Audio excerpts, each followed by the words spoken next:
የአንድ ብር ዕዳ የለብንም። ህዳሴ በሚመለከት ለሚሰራው ስራ ሁሉ ከፍተናል።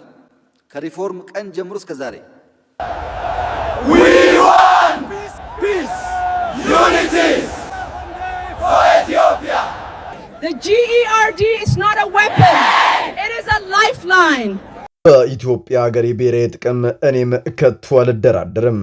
በመጨረሻም ጠቅላዩ ዝምታቸውን ሰበሩ። ብዙዎቻችሁ እንደምታውቁት ከሰሞኑ የአሜሪካው ፕሬዝዳንት ዶናልድ ትራምፕ በግብጽና በኢትዮጵያ መካከል በመግባት በአባይ ወንዝ ግድብ አጠቃቀም ዙሪያ ሐሳብ ሲሰጡ እየተስተዋለ ሲሆን በዚህም በመላው ዓለም ላይ የሚገኙ ኢትዮጵያን ቁጣቸውን እያሰሙ ይገኛል። በጣም የሚያስደንቁ ታዲያ ፑቲንም በዙሪያ ግብጽን ያስጠነቀቁ ሲሆን ሙሉ መረጃውን ለእናንተ አደርሳለሁ።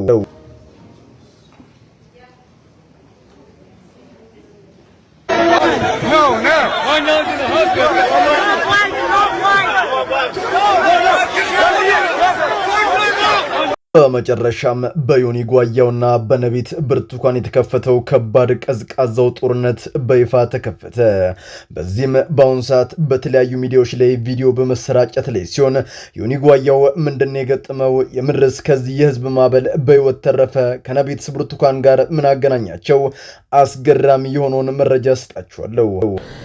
กรดไหลย้อนสามารถกลายเป็นมะเร็งได้ไหมได้ครับการที่คนเรามีอาการอักเสบเรื้อรังเป็นเวลานานๆ የማስተራብነትን የጤና ሂደት የሚከታተለው ታይላንዳዊው የውስጥ ደዌ ስፔሻሊስት ሃንኮን በመጨረሻም ስለ ማስተራብነት የተናገረው ነገር በርካታ ኢትዮጵያንን አስለቀሰ። ምንድነው የተፈጠረው? በዝርዝር እንመለከተዋለን።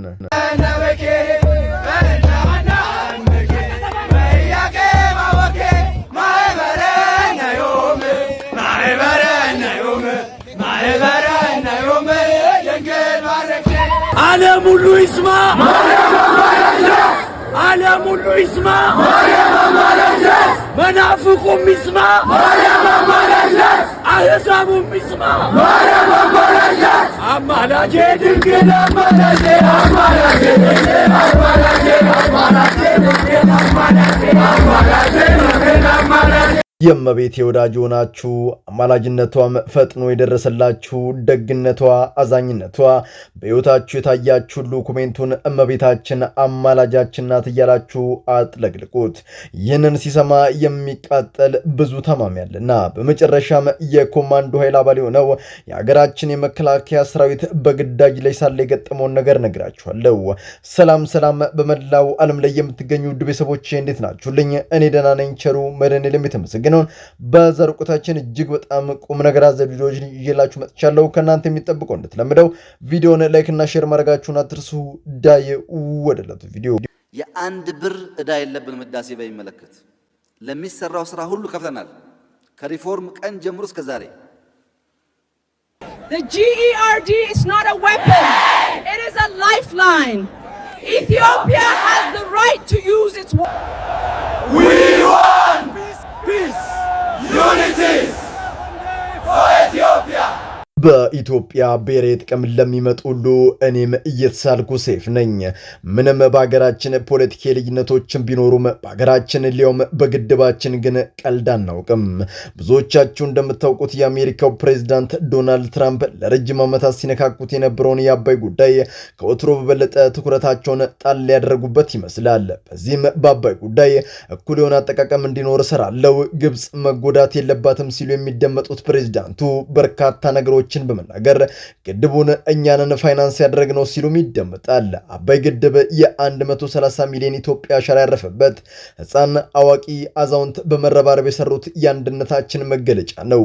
በዚህም የማይቻል የሚመስለውን በብዙ ተግዳሮቶችና ፈተናዎች ውስጥ በማለፍ ጀግንነታችንን፣ ትብብራችንን ለዓለም ሕዝብ አስመስክረንበታል። ታዲያ የኢትዮጵያ ጀርባ ቅማል የሆነችው የፈርዖኑ ሀገር ዛሬም ኢትዮጵያን ከባህር በር እንዲሁም ከራሷ ሀብት ሳትሆን መራ እንድትቀር የማትፈለቅነው አይነት የለም። እንደ ሐሳቧና ቅዷ ቢሆንላትም ኢትዮጵያ ዛሬን ድረስ ባልጸናሽ ነበር ሲሉ በርካታ ተንታኞችም ይናገራሉ።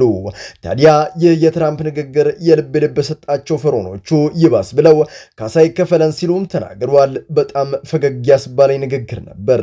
ኢትዮጵያ ሀገራችን የጎረቤት ሀገራትን መጎዳት የማትፈልግ የራሷንም ጥቅም አሳልፋ የማትሰጥ በኩል ተጠቃሚነት የምታምን ሀገር ናት። ለዚህም ነው በብዙ ሜትር ሺህ ኩቢክ የሚቆጠረዋን ለግብጽ እንዲሁም ለሱዳን የምትለቀው። በሳቢያም ሱዳን በተለያየ ጊዜ የሚደርስባት የጎርፍ መጥለቅለቅ ጋብ ያለላት ሲሆን ህዝቡም በዚህ ደስታውን እየገለጸ ይገኛል።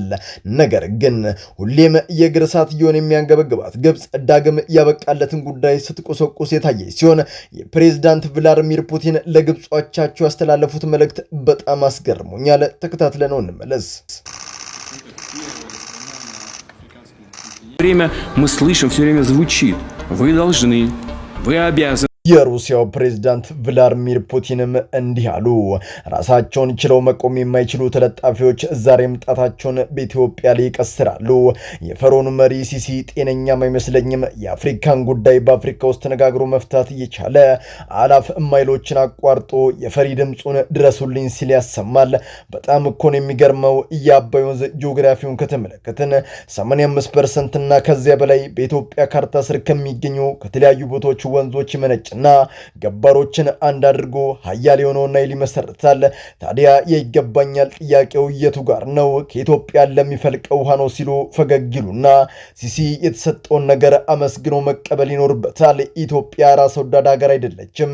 ስለዚህ ቢያስብበት መልካም ነው። ለአፍሪካ ችግር አፍሪካ መፍትሄ ይሰጥላለው ሲሉ የፈርዖኑ መሪ ሸንቆጥ አድርገውታል። กรดไหลย้อนสามารถกลายเป็นมะเร็งได้ไหมได้ครับการที่คนเรามีอาการอักเสบ የማስተራብነትን የጤና ሁኔታ እንደ ሰጎን እንቁላል በትኩረት የሚከታተሉት ታይላንዳዊው ዶክተር አንኮን ስለ ማስተራብነት ይህንን አሉ። የልጁ ትትና አርቆ ሐሳቢነት እንዲሁም አመስጋኝነቱ መግለጽ ከምችለው በላይ ነው። በኋላ መከሱ ጋር የነበረ ሰውና ቻይናዊ ጓደኛዬ ስለሱ ነገረኝ። እናም ቻናሉ ላይ የሚሰራቸውን ነገሮች ተመለከትኩ። በጣም ነበር የተገረምኩት። ማስተራብነት ከራሱ በላይ ለሰዎች የሚኖር እጅግ በጣም ደግ ልብ ያለው አመስጋኝ ትሁት ልጅ ነው። እኔም ይህንን እድል አግኝቼ እሱን ለማዳን በመጥራቴ ታላቅ ደስታ ይሰማኛል። የምንችለውን ሁሉ ቀን ከሌት ያለመታከት እያደረግን ነው።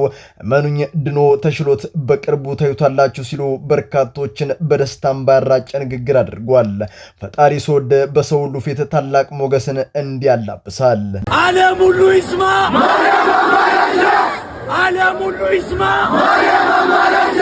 መናፍቁም ይስማ አሕዛቡም ይስማ አማላጄ ድንግል አማላጄ አማላጄ ድንግል አማላጄ አማላጄ ድንግል አማላጄ አማላጄ ድንግል አማላጄ ማኅበረነ ዮም ማኅበረነ ዮም ማኅበረነ ዮም ድንግል ባረኬ አርሲ በግዳጅ ላይ የነበረው ወታደር ያሳየው አስደናቂ ተግባር።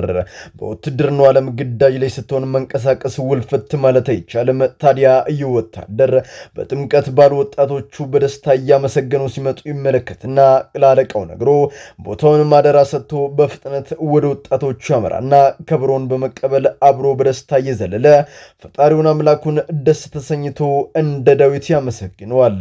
ይህ ስሜት የሚገባ ኦርቶዶክስ ስትሆን ብቻ ነው። ፈጣሪ ከተማን ሀገርን ካልጠበቀ ወታደሮች በከንቱ ይደክማሉ፣ እግዚአብሔር ቤትን ካልሰራ ግንበኞች በከንቱ ይለፋሉ የሚለውን ቅዱስ ቃል አስታወሰኝ።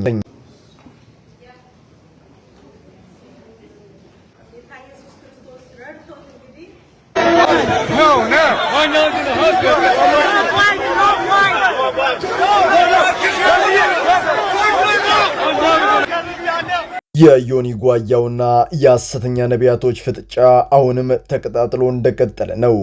ገና የተጠመቀበት የምንፍቅና ውሃ ሳይደርቅ ጓያው እሳት ለብሶ እሳት ጎርሶ ተነሳባቸው። ለምን ይሆን? ይሄን ጉድ በደንብ አዳምጡት። ብዙዎቻችሁ እንደምታውቁት ጓያው ያልተወነበት የማል አይነት የለም። በእምነት ሙስሊም፣ ኦርቶዶክስ፣ ጴንጤ፣ ጆባ፣ በብሔር አማራ፣ ኦሮሞ፣ ትግሬ፣ ጉራጌ ሁሉንም እንዳየሩ ጸባይና እንደሚቀርብለት አይነት ገንዘብ ያንቀሳቅሰዋል። ነብይት ብርቱካን በኢትዮጵያ 5 ሚሊዮን ብር በመክፈል ጓያውን አጥምቃ ኦርቶዶክስን እንዲያብጠለጥል ክፍያን ፈጽማለታለች። ይህንም ያደረገችው ብቻዋን ሳይሆን ሌሎች መሰሎቿንም ጭምር በማስተባበር ነበር። ታዲያ ምን አጣላቸው? የተማረ ሰው ጥያቄ ነው። ፈርስት ፌዝ ክፍያ 5 ሚሊዮን ብር፣ ሰከንድ ፌዝ እንደ ብቃቱ ይታይና 6 ሚሊዮን እያለ ይሄዳል። በኋላም ሁለተኛውን ክፍያ ሲጠየቅ ምላጭን መላልጫ አይቆርጦም ነውና አፍንጫ አላት ስትል ትክደዋለች። ክደት አንዱ የምንፍቅና መገለጫው ነውና በኋላም አሁን እንደምታዩት ለኦርቶዶክስ የወገነ መስሎ መናፍቃኑን እያራውጣቸው ጀምሯል። ብቻ ግን ልቦና ይስጣቸው የመጨረሻው መልእክቴ ነው። በመላው ዓለም ላይ የምትገኙ ውድ ቤተሰቦቼ ለዛሬ እናንተን ያስተምራሉ፣ ይጠቅማሉ፣ መረጃ ምናሉ ብዬ ያሰብኳቸው ቪዲዮዎች በዚህ መልኩ አቀረብኩላችሁ። በቀጣይ በሌሎች አስተማሪ ቪዲዮዎች እንገናኛለን። ለዚህ ቻናል አዲስ ከሆናችሁ ምን ይጠብቃችሁ ነው? መለስ ያላችሁ ሰብስክራይብ፣ ላይክ፣ ሼር ማድረጋችሁን አትርሱ። ባላችሁበት ሁሉ ክፉ ሳይነካችሁ በሰላም በቸር በጤና ቆዩልኝ። ይመቻችሁ።